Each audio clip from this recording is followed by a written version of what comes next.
He hightails it back to the dorms, ignoring Chiaki when he tries to start a conversation and jumps into bed, pulling the blanket completely over himself. When Shu wakes up the next morning, he immediately checks his wrist. The watch is still there. It's not a dream. This isn't going to go away, Shu. Shu taps the screen and is greeted once more by the bright holographic display. He pinches himself and it definitely hurts.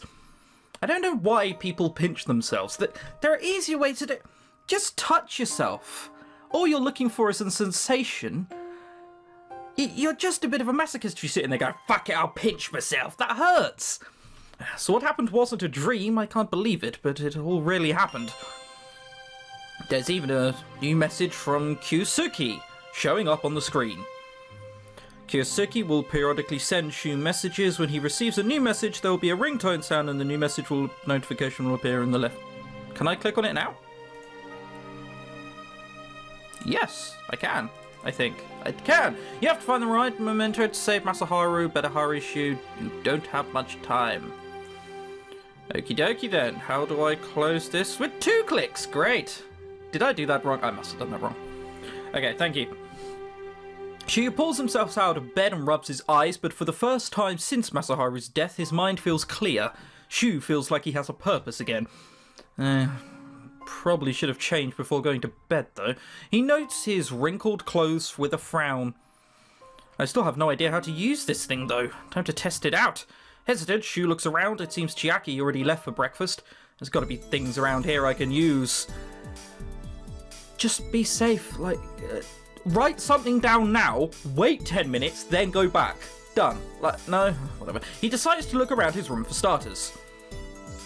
You're about to start a memento search. The text box will disappear and you'll be able to search for and scan mementos. This will happen at various points throughout the game. Later on, you'll be able to go to explore and go to different areas to search, but for this tutorial, you'll be able to restrict it to this room.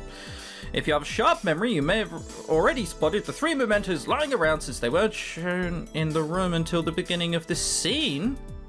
Fuck. There are a lot of things. Click anywhere on the screen to continue. Okay, shit, it's a bit of point and click stuff going on. Okay, remember, mementos are items that are linked to a memory and are scanned in order to travel through time. Good luck!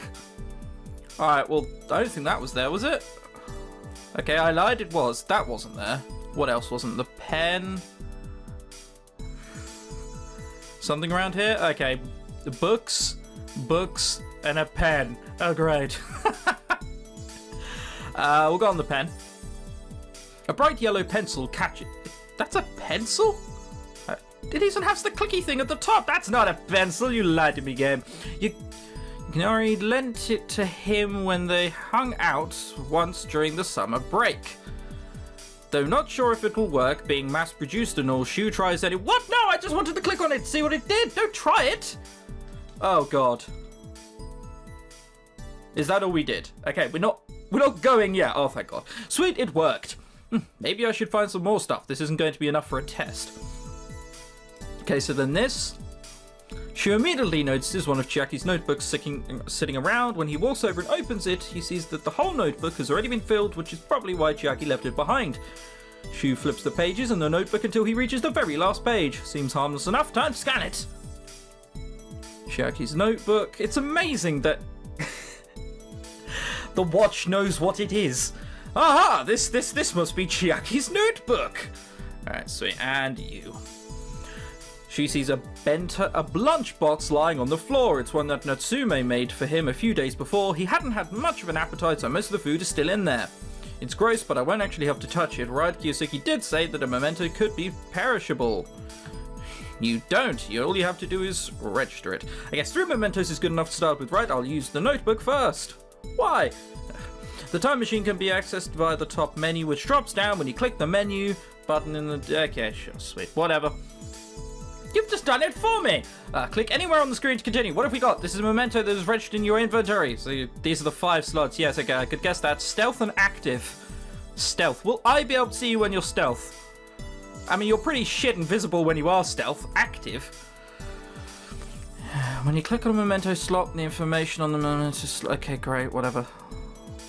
After selecting the notebook memento, Shu squints at the display and carefully reads it. The memento has the destination of September the 4th, 2012. here at 9 o'clock in the morning. Sure, YOLO. Man, that's right in the middle of class. It'd be weird if I suddenly showed up. It's then that Shuu notices other settings, stealth mode and active mode. I noticed that ages ago. Shuu's just slower than I am. When he stares at it for a few seconds, the watch chirps. Stealth mode is for observation. Active mode is when you would like to interact with the time period. Oh. Oh shit, so I can go in there all stealth-like. Just invisible. No one will notice me. And then I can just randomly flick it on and be like, hey, how you doing, lads? You alright? Probably not. Whoa! The last thing Shuu expected was to hear Natsume's voice come out of the watch. Command not understood. Please repeat. Well, Natsume is the one who invented it. I guess it shouldn't be weird to hear his voice coming out of it. At least the watch can sort of answer my questions. Might be useful later. Sort of. It didn't understand your answer. It's programmed to understand certain... whatever. You're dumb. These are the buttons that allow you to change modes. During stealth mode, you cannot interact with the environment, but time does not pass. In active mode, the opposite is true. Oh god, I can think of people's thoughts with stealth mode already. Don't go there. Stop it. In active mode, the opposite is true. So we can interact with the environment, and time does pass. Awesome. New message. Is there any message? I don't... It said new message. Yeah, whatever. Shuu presses the button for stealth mode and then, after a deep breath, confirms the time travel for September the 4th. What's the date at the moment? 2 weeks ago. The launch button... Oh yeah, okay. The launch button, which he guesses is what teleports him to the specified destination, is impossible to miss. You probably guessed right. That is a very small launch button. Can I go active there? Didn't even click on launch! What? Whatever, this is a tutorial. Anticipating the white light flash, Shuu closes his eyes. I'm sorry for everyone watching at night. After a few short moments, he opens his eyes and finds himself in the middle of Chiaki's classroom. Gah! Nobody moves despite his outbursts. Wow. Looks like I really am invisible. It took me right next to Chiaki's desk. Makes sense since it's his notebook and all. When Shuu looks down, he can see Chiaki scribbling away in his notebook. Hang on, I thought time did pass. Didn't pass. How is he sitting there scribbling in his notebook? Does it mean that I can just stay here for... I don't know. It's so weird that I can stand over someone like this while they have no idea that I'm here. It makes me feel like a stalker. When the last page is filled, Chiaki puts the notebook away and pulls out a new, totally blank one. Shuu begins to understand the whole Memento concept.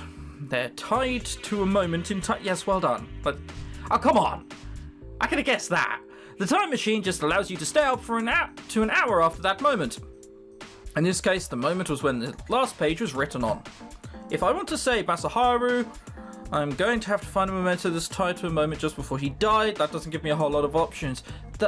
What? Yes, he left his back. Whatever. Feeling as if someone is looking at him, Shuu freezes and looks around. He is shocked to see Natsume staring right at him. But I'm in stealth mode, right? He shouldn't be able to see me. Nobody reacted at all when I shouted earlier. After a few moments, Natsume breaks eye contact and looks away. His facial expression doesn't change at all throughout his action. He's been acting really weirdly. It could be like a Sixth Sense thing. Sixth Sense? I think that's the film I know about, the M. Night Shyamalan one. So maybe he can see us, and we're just choosing sort of not to say anything. You could like wave, say hi, see what happens. Clear it now. Much easier. Whatever. Was it just a coincidence? If Natsume saw me, he'd definitely freak out or something. When Natsume falls asleep, Shuu laughs to himself. Yeah, Natsume just happened to be looking in my direction. Maybe he was looking at Chiaki. No chance! There is no chance! I know from playing enough games that if something seemingly pointless happens, it happens for a reason. That was pointless. No way.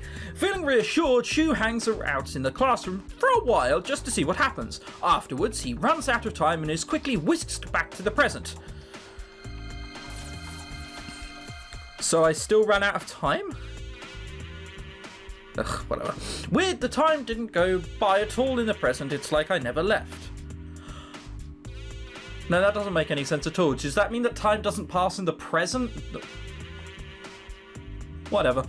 After taking a minute to compose himself, Shu decides to try one of the other items he found. The watch informs him that the lunchbox memento has the destination of September the 14th. May say dormitories between 4 or 5. Well, I mean, who the hell is... Oh, right, he was making it probably around that time. Holy crap, that's early. Natsume wakes up that early to make us lunch? Shu takes a few moments to double check the date and time and make sure that he's still in stealth mode. They quickly activate the time travel device.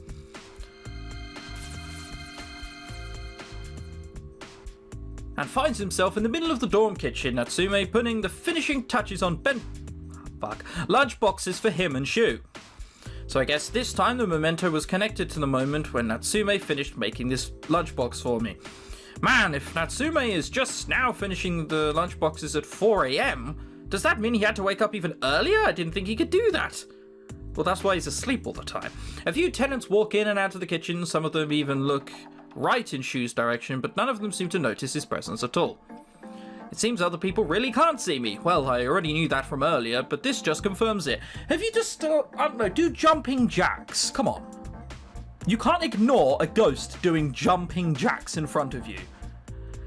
That would be like the perfect way to see whether they can see him or not. He tries making some noise just to be completely sure, but nobody reacts no matter how loud he gets. Oh, thank God for that. Okay. Common sense prevailed. Once or twice, Natsume again looks right at him and even seems to make eye contact, but nothing comes of it. After walking around the dorms and hanging out in the past for a while longer, she returns to the present. I try waving at Natsume. There's something there. He knows. Or he's like working on it now also. I don't know.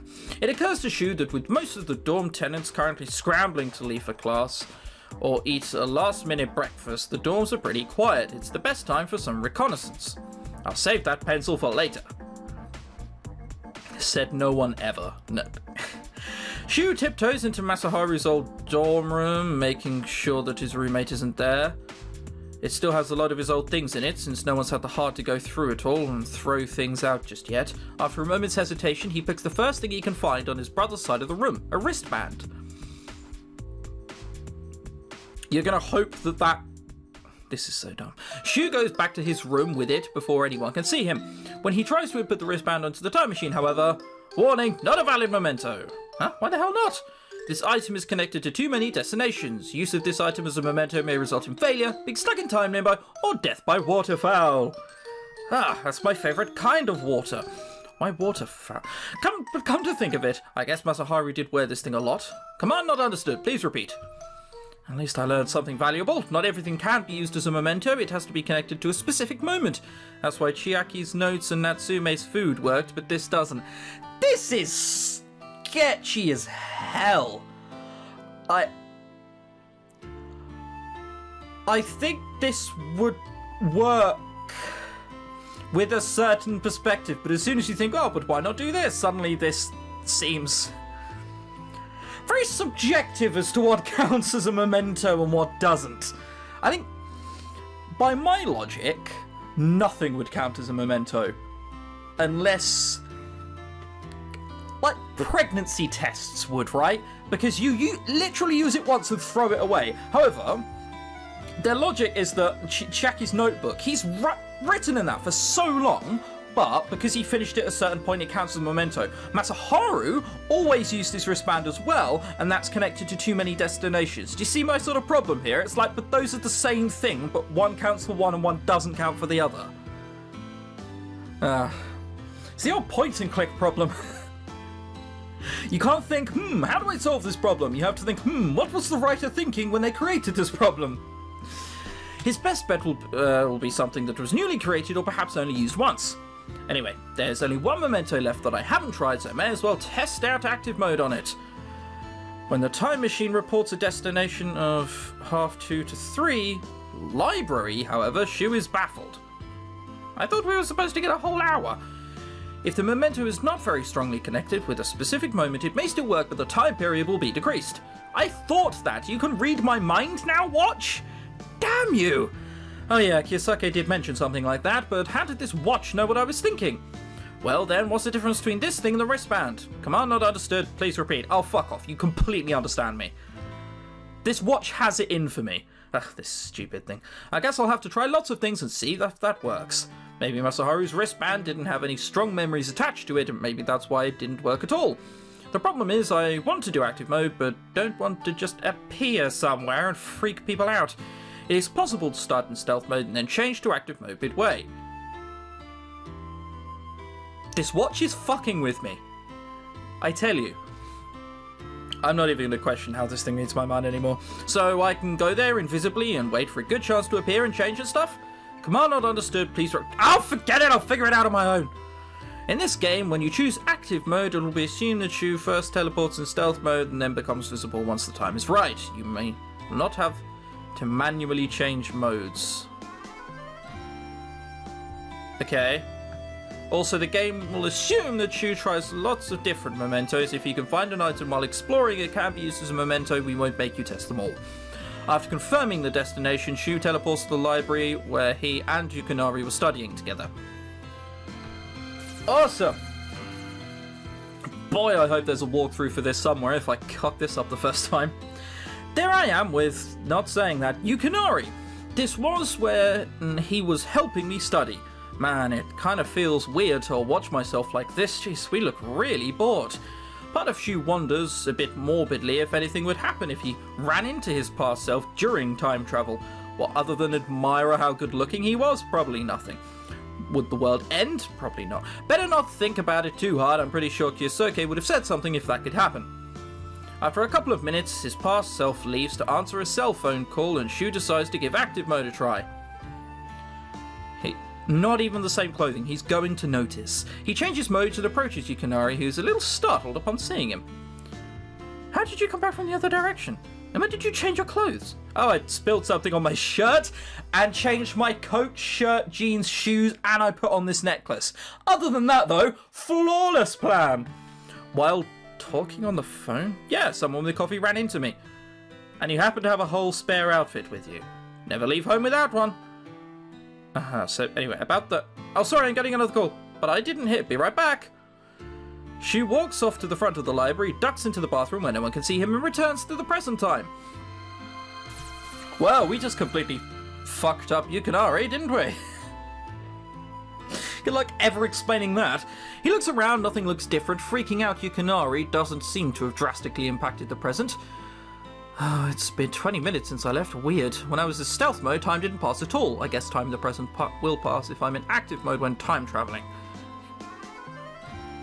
Fuck me, that's going to be difficult to explain depending on, like, the, area we find ourselves in and situation we find ourselves in when teleporting, isn't it? Yes, I